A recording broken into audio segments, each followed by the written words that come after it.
பேரவைத் தலைவர்களே, அவர் என்ன பேசினாலும் எனக்கு புரியல. நல்லது தான் பேசியிருப்பான்னு நினைக்கிறேன். கவனிக்கிறேன். ஓட்டப்படாரம்.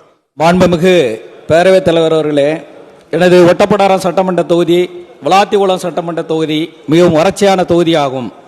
விக்கிரமசிங்கபுரம் கோடைமேல் அலைஞான அணைக்கட்டில் இருந்து தாமிரபரணி ஆற்றின் உவரி வெள்ள நீரை புதிய வெள்ள நீர் கால்வாய் கிராவெட்டி கேடல் மூலம் கடனா நதி, சிற்றாறு, உப்போடை, கல்லாறு, வைப்பாறு நதிகளை இணைத்து 181 கிலோமீட்டர் தூரம் வெள்ள நீர் கால்வாய் அமைப்பதன் மூலம் 185 குளங்கள் பயன்பெறும் என்று உத்தேசிக்கப்பட்டுள்ளது.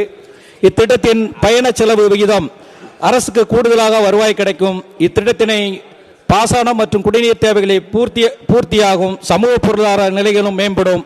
ஆகவே மாண்புமிகு அமைச்சர் அவர்கள் கனிவோடு பரிசீலனை செய்து இத்திட்டத்தை நிறைவேற்றி தருமாறு பேரவைத் தலைவர் வாயிலாக அறிய விரும்புகிறேன். மாண்புமிகு அமைச்சர் அவர்கள். பேரவைத் தலைவர்களே, அவர் என்ன பேசினாலும் எனக்கு புரியல. நல்லது தான் பேசியிருப்பான்னு நினைக்கிறேன். கவனிக்கிறேன்.